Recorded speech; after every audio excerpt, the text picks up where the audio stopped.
Welcome to Just Not Cricket. My name's Hal Stewart, and what you're about to hear is a compilation of some of the early highlights from our initial offerings towards the end of 2018. I wouldn't go so far as to say it's a best of, that's very much a matter of opinion, but if you are new to the podcast, it'll certainly give you an insight into the kind of things we've done. You're going to kick things off with Guess the Player. Let's come up with a better name for that. Better than Guess the Player? No, you're right. When you say it, I'm all in. Do you like French Fancy? Not really, no. Yeah, I don't either, but my wife absolutely loves French Fancy. So Guess the Player. Right. I am going to give to you the clubs that this player has played for. They taste too much like tea, and I don't like tea. And you, and also the people in Denmark and elsewhere in the world, can play along as well. And guess who that player is? It's just the top of the French Fancy that's really the nice bit. The first club this player played for was a little Brazilian club called União São João. Mm-hmm. When can I guess? At the end. Oh, okay. And you're going to reveal the entire answer, whether I guess it right or not, at the very end of this podcast? Yes. Okay. I haven't got a clue so far. What, from União São João? Never, if you did, I would them. have you burnt as a witch. Do you believe that the actual way of finding out if a woman was a witch was actually had any merit at all? I mean, this was going to be such a short segment. The witch trials, though, but you know the idea. This is a trial. This is a trial right now. Because a lot of the places they say now to are set haunted. fire to you. But they say they're now haunted, these places where witches were... Who's they? União São João. Mm-hmm. I have never said those three words so often. It's 3 words, is it? That's 3 words. Okay. Palmeiras. Oh, I've heard of them. Inter Milan. Real Madrid. I've got it. Fenerbahce. Corinthians. I know who this is. Angie Makechkala and Delhi Dynamos. Guess this player that I just said the club's for. It was so easy. Words are hard. The mysterious player of mystery.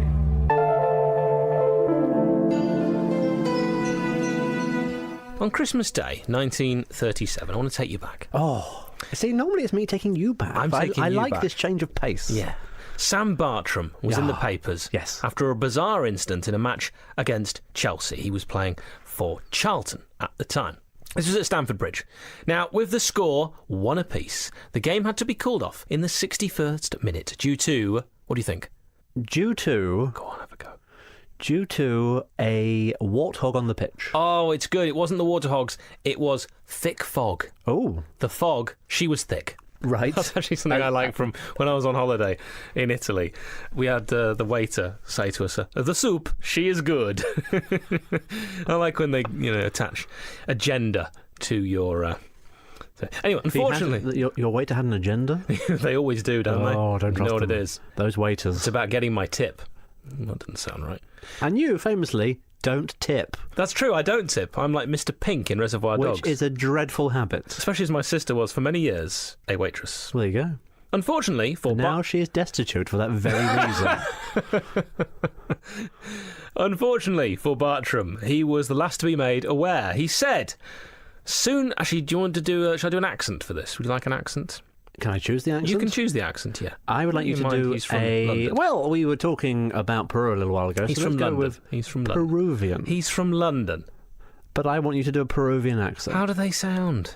They play the trumpet, don't they, and they eat guinea pigs. That's what I know. Okay. Now, I've asked you this before, but about a different animal. You're eating a guinea pig. Yes. What part of the guinea pig do you go for when you're ordering off menu? The face.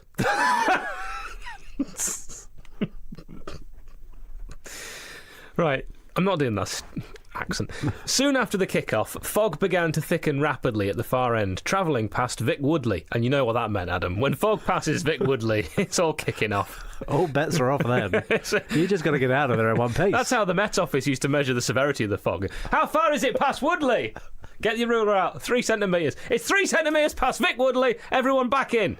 So Vic Woodley, he was the Chelsea goalkeeper.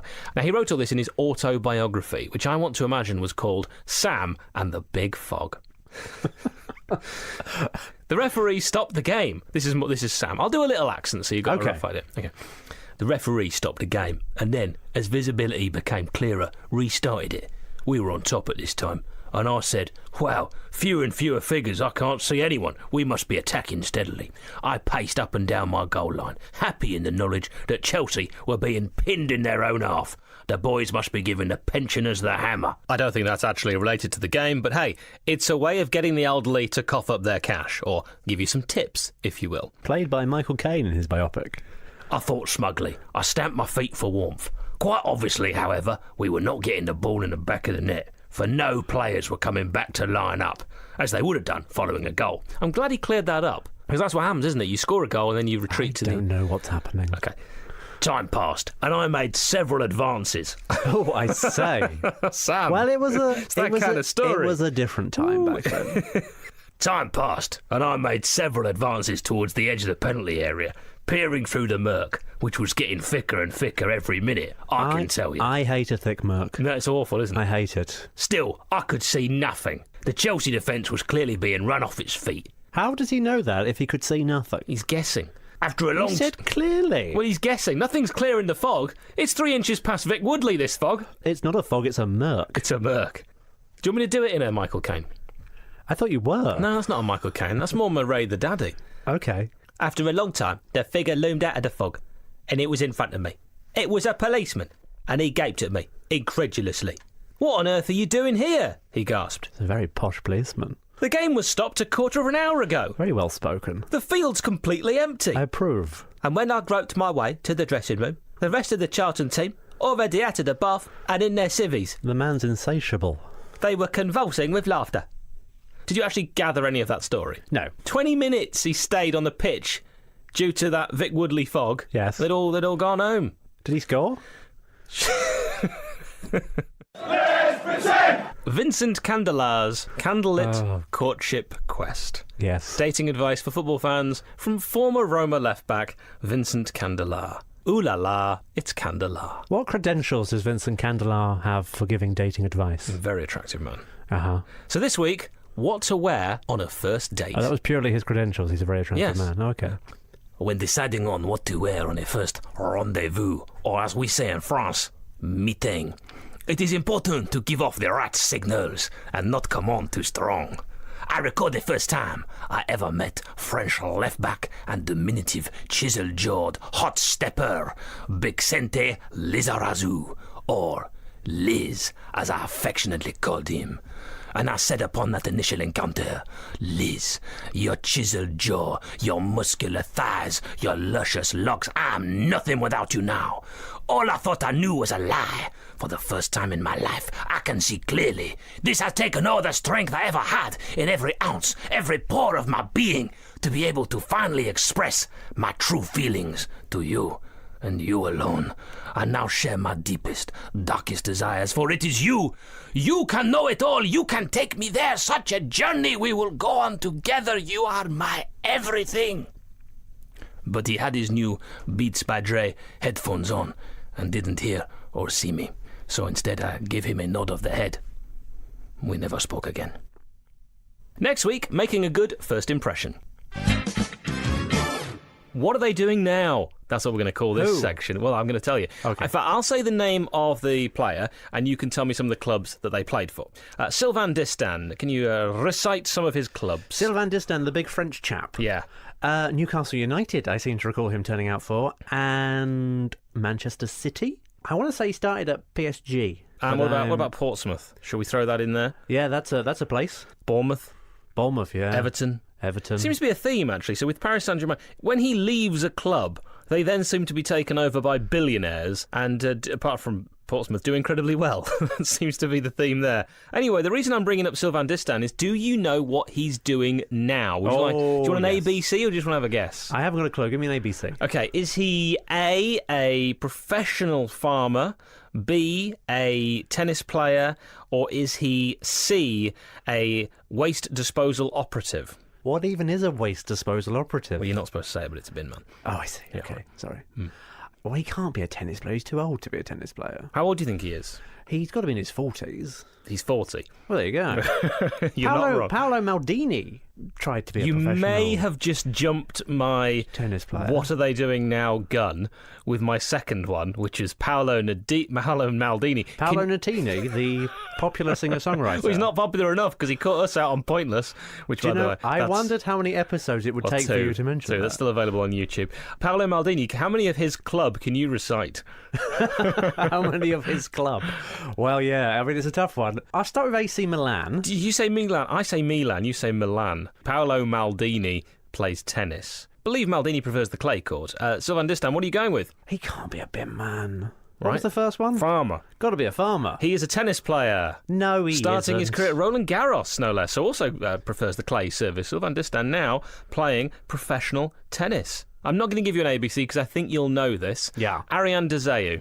Ariane I'm going to Deseu. recite some of his clubs. He was Portsmouth famously and Wigan. And I think Barnsley. Barnsley. As well. I think he played for Barnsley. Now, did yes. he- And Coventry. Did he become something legal? Is he a policeman? He's a detective. Oh, To give it its full and a more grand title. did I demote him? But yeah, he's an investigative detective specialising in forensics and PCR. I don't know what that is. So that's what he does, and that's what are they doing now? You scored, I've no idea. Would you mind indulging Adam and I? We're just going to have a quick game of Sabutio. Can you just move your elbow there, Adam? Thank you. Sorry. Here we go. There you go. You got that? Oh, missed. Do you know Brazilians? The shaven hair option on the lower or midriff part of a lady and her, I'll call it papoose. No. I don't know enough about ladies. Why would we be? No. Okay, fine. I thought that could be an interesting area to take the podcast. A southern area. Something to think about is all I'll say. Depends no, where you are and how you're standing, whether it's a southern area. That's a fair point. Mm-hmm. I was thinking about the people that reside in Brazil, specifically those that reside in Brazil and play football. Professional Brazilian footballers. That would have been a much quicker way of saying it. You may notice that some of them have nicknames. Some of them have nicknames that are hard to explain. Like, Kaká. yeah.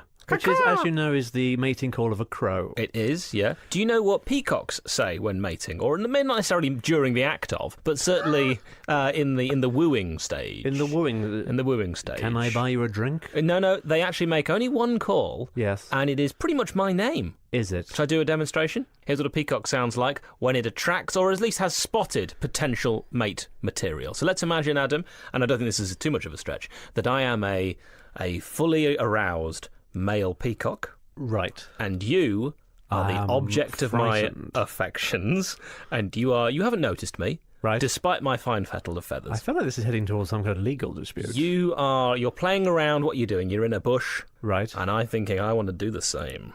So here we go. Here's my noise. What has happened? I would go. Do you have to be that close when Hang you on, do it? why did you? I was going to go into a couple of those. Oh, sorry. So Carry on. just let me get through the first one. Right.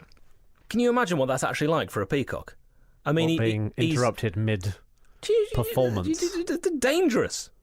Well, the floor is yours. That's what they sound like. Next time you are around a randy peacock, you have a listen. Have you ever done that around a randy peacock? Oh, can you imagine what would happen to me? I mean, the consequences could be dire. Really could, but what a Facebook Live. What were you saying? Who remembers? Brazilians. That's it. Nicknames. Yes, like Socrates, Ah, for yes. example, who, as you know, is also a Greek philosopher. Well, he was. As well as a Brazilian I know they footballer. lived for a while, but he's dead. Oh. Was you he could- one you of could the- have broken that news a bit gentler. He was in Bill and Ted, where they can't pronounce his name. Socrates. Let's have our film recommendation of the week. That's our noise. Shall I finish my Brazilian footballer thing? Well, yes, but I'm just going to interject. This is what I do. Okay. It is Bill and Ted's Bogus Journey. I'm loving the structure. Hang on, which that one? we've introduced. Which one was the one Socrates was in? Was that Excellent Adventure or Bogus Journey? Can I let you into a little secret? You've not seen either I of them. love them. Yeah, but you know which one was the Bogus Journey I and can't which one's remember which was which. Which They is were the one both where they equally dire. They do die, don't they? In one of them, and they meet their maker. Do they? die? They meet. That's another That's a mating call of a. Do die? Didn't he play for Palmeiras? That's another nickname. Dodo. That's another one, isn't it? Dodo, yes, there's a dodo. There's a dodo. Dida. Dida, dodo, and doo-doo. And the three shall never meet. Where's this going? Let me throw out some... Like a Randy Male Peacock, you brought it up. Let me throw out some nicknames for you. And you Okay. can tell me if they are actually a Brazilian footballer or I not. like this a lot. This is better What do than you any of reckon? my games. Go on. Mosquito. Just an insect, or is it also a Brazilian footballer? I'm going to say that's solely an insect. You've made that one up. Tiago Rodrigues da Silva, also known as Mosquito. Currently on the books of Argentine side Arsenal de Sarandi. Oh, I'm getting rid of the tension music because I was actually getting a little stressed there. That was too much tension. You know when you once treated me to that lovely meal when we went to Frankie and Benny's? Yes. I like luxury, You do? but I want to bathe in luxury. I don't want to drown in it. And I felt it was too much that day. A little too much? A little too much. So on this occasion, the tension got to me. It was too much. Yeah. The pressure, it just, no. So I'm going to do this next one without the tension music. I think I can do better. So I'll just say it and then we'll go with it. Well, how you project it and in your voice, why don't you do it in the style of him from Silence of the Lambs? You know, Clarice. You know, put a little fear in the back of the voice. I'm not sure I can... You can do it. You've got the range. Do I? You've got the range. What about if I do it as Peter Lorre? They're coming to get me. That Peter yeah, Lorre. that Peter Lorre, yeah. That one, no, I don't The know what Mexican I don't Peter know what you Lorre. did there. That was just... Badges? We don't need no stinking badges. I have got, actually, I should mention it at this juncture, a Guinness World Record. We've had so many junctures in this. A lot of junctures. So many. Yeah, a lot of transitions and And junctures. that was a real hard in as well. Let me just mention my Guinness World Record. I'm not even going to say what it's for. Fine, you do your thing. Give me the next one. How about Yogi? You've made that one up. Well, no, he's a cartoon bear. Yeah, he is, so I'm right. Although there was the Scottish footballer John Hughes, formerly of Celtic and Hibs, he did go by the nickname of Yogi. But he is, crucially for this, not Brazilian. And there's a baseball player, Yogi Berra, There was. who had many a great saying. It ain't over till it's over. When you come to a fork in the road, take it. It's like deja vu all over again. I can answer that in 2 words. Impossible. I mean, it just sounds like he's a bit slow. Anyone who goes to a psychiatrist should have their head examined. I mean, that's good. Well, that's not bad, that one. Shall I give you another footballer? Mahatma Gandhi. It's a bit like the Egyptian who's called himself Trezeguet, because apparently he looks like David Trezeguet. He bears no resemblance whatsoever. Well, he has a face. Well, you know what? Maybe it's not his face. and he that's has legs. Maybe it's not his face that resembles Trezeguet. That's true. You know, we've not seen the full David Trezeguet. Well, speak for yourself. And maybe Egyptian Trezeguet, you know, he might know him better than we do in the peacock sense. I'm going to say there is a Brazilian footballer who goes by the name Mahatma Gandhi. There is. His full name is Mahatma Gandhi. No. That's not the strangest part of the name. Uh-huh. After Gandhi, you get Herberpio Matos Perez. He does have a Wikipedia page, and it does say, just for clarity, on the Wikipedia page, not to be confused with the non-violence practitioner. We're back once again, like a renegade master, to the fake footballer facts. Adam, if you are prepared, What do I have to do? just listen. Here we are. Our fake footballer for today is LaVisca Crayon. I have questions. But tell me a little bit more about Is that 2 words, LaVisca? His first name's LaVisca. Okay. Yeah. LaVisca Crayon. Violent, dog-faced and reeking of red cabbage were words his former manager Frank Frankerson used to describe the 6'6" centre-back from Falkirk. LaVisca was born in Scotland in 1969 to a Scottish mother and a Latvian father. He was the first professional footballer to eat butter. He represented Scotland, Latvia and, controversially, the nation of Ulysses. Where, pray tell, would I find, if I were so inclined, the nation of Ulysses? The nation of Ulysses, Adam, was the once popular American punk rock band from Washington, D.C. Ah. His life-affirming motto was, "Well, it wasn't always up there, was it?" But in a Scottish accent? Well, it wasn't always up there, was it? With a tinge of Latvian. Well, it wasn't always up there, was it? No one knew what this meant. LaVisca married at the age of 17, fathered 8 children, none of them to his wife, 7 sons and a daughter. He named all his offspring Peter. LaVisca played for Falkirk, Gretna, Northampton and Bayer Leverkusen on loan. He made a total of 9 appearances, all as a sub, receiving 15 yellow cards and 4 reds, all for removing his undercrackers. So stupid. Remind me what position he played? He was a centre-back, 6'6". 6'6". I mean, that's a big crayon. Well, it was back in 1969. And he had how many kids? He had 8 children. All called Peter. Yes. Were they all boys? No, 1 girl. Were you not listening? I tuned out. Do you know George Foreman? All his sons are called George. They are. And when asked, how do you know which one you're speaking to? Like, let's say one of your children is being told off, George. How do they know you're speaking to them? And he said, oh, they know. That's also my impression of Mike Ehrmantraut from Better Call Saul. Would you talk back to George Foreman? I wouldn't. I mean, he's a world-class... Oh, he was a world-class boxer. I think he could still take sure it. He probably packs a punch still. He could still to take this it. day. He definitely could. Is there any George that isn't hard? Yes. I have written a song, and it is for one of our heroes, and a gentleman that I think has featured on pretty much all of these podcasts. Hector Couper. It's not. Oh. Would you like to hear it? Yes, I would love to hear it. Okay. I once knew a man who was bald upon his head, with pointy pinback shoulders and furry freckled legs. He woke up every morning to porridge and cold eggs, unless it was a Thursday and he'd run out of eggs. He danced by the river, he danced by the sea. He once fell asleep in front of his TV. He showered when he ought to, he always kept clean. He once replaced deodorant with a can of Mr. Sheen. He always checked his tire pressure, always checked his oil. He drew upon a baboon's back the face of Susan Boyle. His name's Barry Conlon, Barry Conlon, Barry Conlon, Barry Conlon, Barry Conlon, Barry Conlon, Barry Conlon, Barry Conlon, Barry Conlon, Barry Conlon, Barry Conlon, Barry Conlon, Barry Conlon, Barry Conlon, Barry Conlon, Barry Conlon. Who was that about? Have you ever said to someone by mistake, come along, let's have a cuddle, when you're meant to hug? I've never in my life used the word cuddle. That's the first time just then. What's the difference? When that does was a hug... monumentous moment, viewers, and I screwed that right Forget up. it.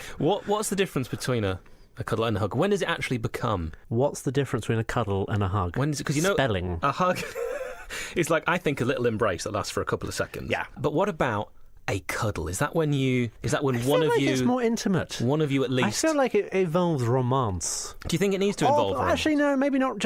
Maybe love. Because it could be. Because it could be to your children. Could be platonic, exactly. Yes. Yeah. But something that needs a bit of love there as well. Does it last longer? What, the love? Is it a long hug? Is that the difference? I mean, a long hug can turn pretty awkward. Has anyone ever said to you, would you like a hug? And you've gone, no, thank you. No one's ever wanted to hug me. Well, maybe that could be a prize. For the next person to submit the best fake footballer fact wins a cuddle with Adam. Why am I being punished? It wouldn't necessarily be a punishment. It sounds like a punishment. You don't know what these people hug like or cuddle like. That's true. They could I be want somebody fantastic. with big arms who I will feel Tender. safe in. Yeah, you want to have a cuddle with someone that you think they could get me out of the bath. Do you know who I feel like would be a good hugger? Papa Bouba Diop. He would be a wonderful cuddler. He would? Yeah. But you know who I think would be a really bad hugger? The Venus de Milo. Yeah. That was a clever pun. I felt like I liked needed it. more props for that. No, it was It's good. because she's got no arms. No, I got it. See what I'm saying there? Yeah, yeah. You didn't get it. I did get You it. haven't. You don't get cultural references. Oh, yeah. You don't get... You'll be pleased to know Oh, is this going to be a big revelation right now? I've actually been working on a little something. So Barry Conlon is a chap that used to play professional football, and Adam mentioned him for some reason on the first episode of Just Not Cricket. 2 big things happened on that first episode. One, you came up with the name Just Not Cricket. You put me right on the spot, and I plucked a name from thin air. I listened back. And you rolled with it. Your initial suggestion was Nose to the Grindstone, which I actually think would have been a better name. Well, why didn't you go with that? Because then we decided to call the episode that. We should reverse it. The first episode should be called Just Not Cricket, and Yes. the whole podcast should be called Nose to the But Grindstone. we're going to have to get new headed paper. I know we've got the headed paper, which is really good stuff. And the second thing that happened on that was you brought up, for some reason, I still don't think you even know, Barry Conlon. He's never far from my mind. He's always in our thoughts. Barry Conlon was a professional footballer who played for the likes of Bradford, Grimsby, York, Darlington, Manchester City. He was a striker, scored a fair few goals, but I think even in polite circles, maybe even describe himself as a bit of a journeyman. And then we've carried on mentioning him. He's also bald. You didn't mention that he's bald. He's bald. He's bald. We've carried on mentioning him every single episode of the podcast. All right, so that's a bit of the Barry backstory. I've made music. No. All right, here we go. You ready for this? Oh, wow. Big Barry, Barry Conlon, Big Barry. Barry Conlon, Big Barry, Barry Conlon. He's the man, now a fan 'cause his knee's gone. Big Barry, Barry Conlon, Big Barry, Barry Conlon, Big Barry, Barry Conlon. Good sport, played for York, middle name's John. Big Barry, Barry Conlon, Big Barry, Barry Conlon, Big Barry, Barry Conlon. Is the game still the same now that he's gone? Big Baz, thick-boned, big laddie. Big Baz, more clubs than a caddy. Big Baz, always ready for a rumble. Big Baz loves rhubarb crumble. Big Baz calls it a scone. Big Baz plays games on his phone. Might have a cat, might have a dog. Might play Candy Crush when he's on the bog. Big Baz uses maps, not Waze. Big Baz got lost in a maze. Big Baz found a hole in his jumper whilst playing Farmville on the dumper. Big Baz on a rug eating coleslaw, at the same time finishing a jigsaw. Multitask, what a man, what a badass. Has a laugh at that own goal by Chris Brass. I mean, have you quit your job? Toe Madeira, the Championship Manager 0102 striker. Did you ever play the computer game Championship Manager 0102, Adam?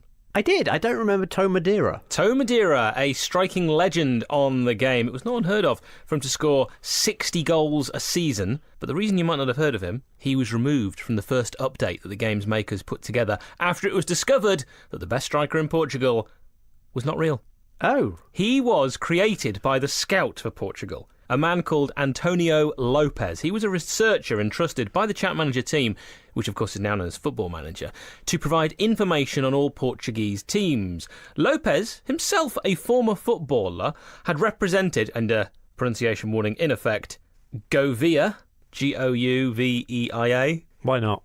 Govia at youth level, before studies cut short his footballing career. He was on a flight to Madeira when he came up with the idea of making up a name for a fictional player, hence Toe Madeira is actually T.O. Madeira, to Madeira. Oh, being well, his that name. shows a remarkable lack of imagination. Good thing he wasn't going to Brest in France. Before he'd done this, right, he'd also created some other players, because he's doing his final exams in civil engineering at the University of Coimbra. It robbed him of his time to actually do the research properly, which is why he created a player like Toe Madeira. So here's what he says at the time of coming up on the initial patch, as it was called, for Chat Manager. The solution I found was to insert myself, my cousins, and my friends from campus, keeping the majority of our actual ages. I exaggerated the characteristics that I gave to each of the players, obviously, but I always thought that there'd be some sort of algorithm to verify the base details. Now, he confessed the Peralta brothers, who were very good on the game, they became popular phenomenons, were his two cousins, and Antonio decided to include them in the Govia team, changing their date of births. But the brothers actually ended up, in real life, becoming professional footballers, but they never played for Goiva. They did even better. They went on to play for Sporting Lisbon. And that is the story of the legend that is Toe Madeira. If you were a professional footballer, and perhaps you'd like to play Football Manager, to see yourself there in just numbers. Cherno Samba, I mean, for him, it really kind of ruined his career. It sort of haunted him. He's written a book about it. It's like a cross he had to bear. Because he was so good in that game and, of course, couldn't quite live up to it in real life. Freddie Adu is another one who I believe is really haunted by his Football Manager stats. I want to say Neil Lamptey. Not to do with this, I just want to say it. You could say that, it's a nice name. You let it out. Time now for Vincent Candelar's candlelit courtship quest. Ooh la la. Are we still doing that, aren't It's Candelar. Okay. This week, Adam, making a good first impression. Right. Okay. Over to Vincent. When first approaching a potential love match, you must always know what you are going to say. Do not come on too strong.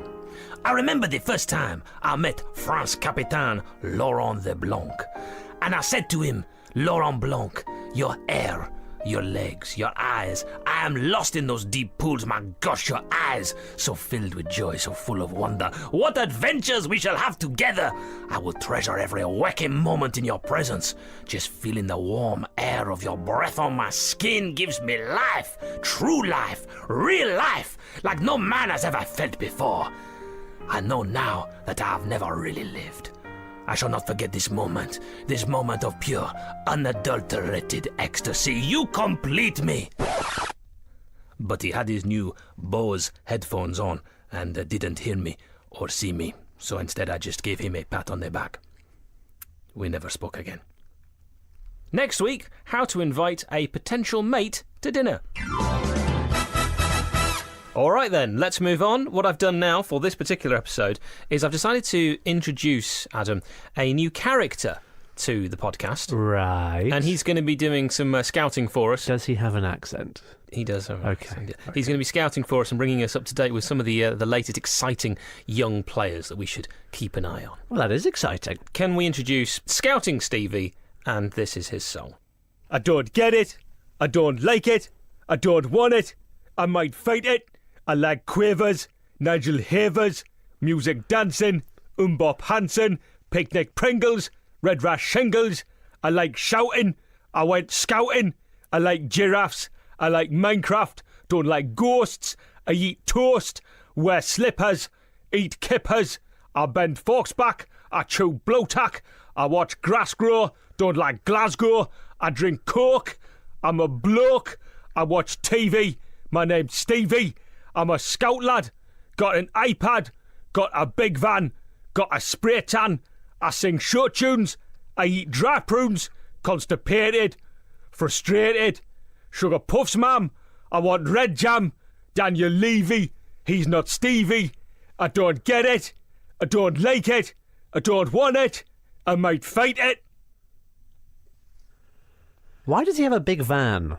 You know, to get around. It's got all his scouting apparatus in there. I mean, it kind of implies that when he is finding a talented youngster, Oh, don't go down there. that he's bundling him into the back of his van. It doesn't imply and that at all. driving off to the next none youth of tournament. That was implied. I don't know where you've got that from. It's like a real-life vole satchel, but for people. So your thoughts on Stevie and his introduction to the podcast? To be a good scout, do you have to have a song? He's going to bring us his first scouted player next week. Oh, exciting. Would he be in the back of his van? Can you just leave the van? Time now for Vincent Candelar's Candlelit Courtship Quest. This week, how to invite a potential mate to dinner. Over to Vincent. When inviting a potential mate to dinner for the first time, you must pick the right setting. A jacuzzi, or as we say in France, hot tub, is not the correct venue for an initial culinary encounter. I prefer the intimate and traditional setting of my wine cellar. I remember the first time I met France attacking midfielder Christophe Dugarry. I said to him, Christophe, your hair band, your hair products, and your hair on your face. I simply must know, how do you keep it so shiny, so soft, so smooth like a horse's mane? It was then I noticed his complexion, perfect in every way. His dimensions, his proportions, his muscular yet toned physique was something I knew I would never forget. I closed my eyes, took a deep breath, and pinched myself. For when I dared to lift just one eyelid, this magnificent specimen was still in front of me.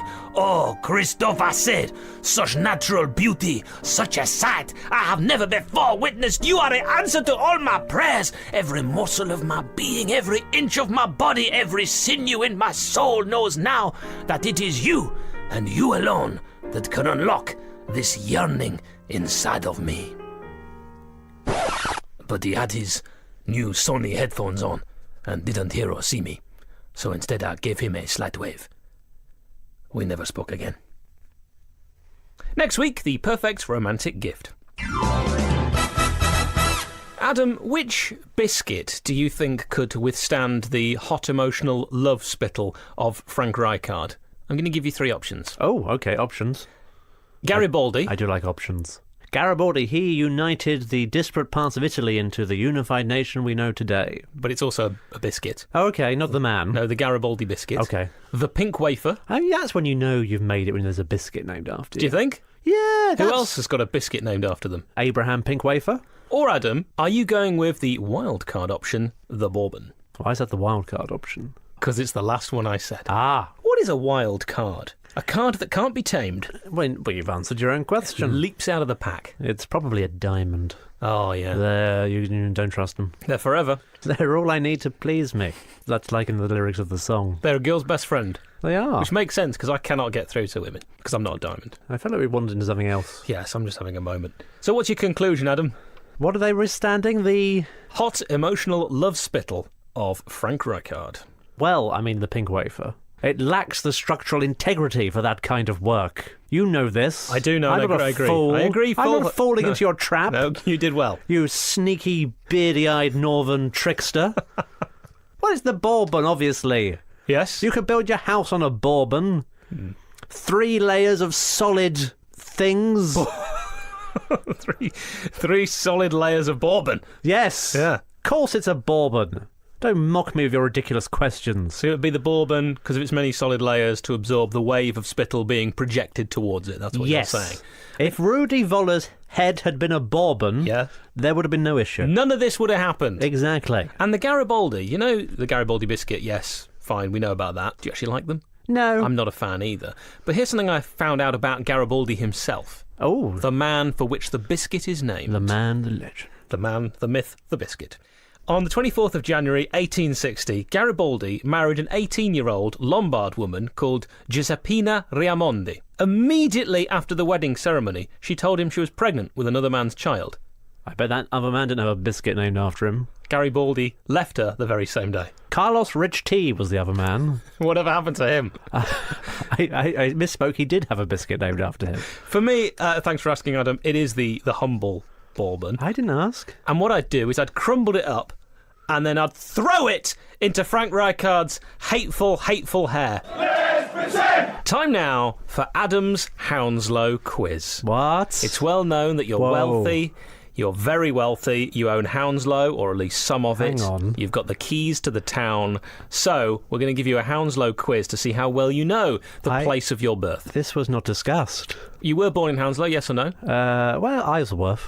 Right. Is that Hounslow? It's next door. Yeah, why But my parents lived in Hounslow. Why did you say Hounslow? Well, I'll come up with a poxy quiz. 'cause Well, you I said mean, you were it's from just the Hounslow. hospital was just outside the town limits. I lived and was raised in Hounslow. Right, that's good enough. Which one of these is not a shop found in Hounslow's Blenheim Centre? Is it A, Right. Costa Coffee, Uh-huh. B, Greg's, Yeah.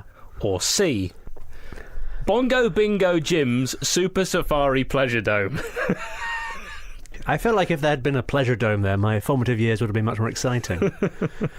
So I'm gonna go with the pleasure dome. Yeah, C is it's not a shop found in the Blenheim Centre. You ever been to the Blenheim Centre? No, fine. it wasn't there when I was. Hounslow is Anglo-Saxon. Does it mean A, the Hound's Hill, B, the Squirrel's Dumplings, or C, the Cat's Arse? I mean, shall I just wait? Whatever A was. Hounslow, correct. Hounslow is Anglo-Saxon for the Hound's Hill or the Dog's Mound. In 1756, Sir Thomas Morris, a distant relative of Bernard Matthews, established the base of his chicken farming empire. But what was his favourite sound? Was it A, the sound of a vole being shooed away by a dangerous trowel, B, 2 sheep tupping, or C, was his favourite noise that of a portly pensioner guffing into an orphan's face? What was the middle one? 2 sheep tupping. What is that? That's mating. That's Tupping? That's what they used to say around my way when 2 sheep were at it. They'd say, "Don't worry, lad, it's just 2 sheep tupping." The homespun wisdom of the hill folk. Or C, was his favourite noise that of a portly pensioner guffing into an orphan's face? Do you know, it's the second time you've mentioned voles and trouts. And... I'm making that, alongside dumplings, a regular feature. Oh, fair enough. Well, who doesn't enjoy a elderly pensioner farting in the general direction of an orphan? Correct! I mean, we're only human. Adam, it's 3 out of 3. You are officially the owner of Hounslow. Yay. Guess the player. Yes. You gave us some clues. I gave you some clues. Okay, we had the player that came from Brazil. He played for a small club in Brazil, moved to Palmeiras, a much bigger club in Brazil, Then he went to Inter Milan. Inter Milan, Real Madrid, Fenerbahce, Angie Makachkala, Delhi Dynamos was where he finished his career. Roberto Carlos. Roberto Carlos, Brazilian left-back legend Roberto Carlos. 125 caps for Brazil. Adam, a little bit of a quick fire round now for you about Hounslow. Yeah. It's well known that you're wealthy. You own Hounslow, or Right. at least some of it. You You've say got it's the well known. keys to the town. Yeah. So, I've got another Hounslow They've quiz. had the locks changed, so that was... So thanks for that. Hounslow is famous for 3 things, but which of these is the odd one out? Right. Is it A, rice pudding, B, video piracy, Uh-huh. C, being full of scruffy dogs, or D, all of the above? Video piracy, rife. You cannot sail your video barge anywhere near without being boarded by video pirates. You wouldn't steal a car. Glad that campaign left its mark on you. And I don't remember what the first one was. Rice pudding. Rice pudding, I mean, is a thing. I remember rice pudding, actually, with my school There dinners, you go. and it was vile, and I hated it. Therefore, it is not famous for rice pudding. It is infamous. So therefore, that is your odd one out. Yeah, that'll do. Hounslow is Anglo-Saxon for Hounds Hill. But how many scruffy dogs have left dirty doggy deposits inside of William Hill bookies on Hounslow High Street? I'll give you an ABC. Is it A, 41, B, 104, or C, they stopped counting and now the floor is a hardened mound of canine crap? C. Correct. Final question, Adam, because I know you're enjoying this, but please try not to be so self-indulgent in the future. We do have other items to get to, okay? Sorry. True or false? Hounslow's official crest is a picture of Bernard Matthews' turkey drumstick on top of Hugh Grant in a bus station filled with scruffy dogs. That's true. It is. Congratulations, Of course it Adam. is. Once again, 3 out of 3. You really know you're Hounslow. That was good. That was good. Do one more. We haven't got a clean one yet. Have we not? Nailed it.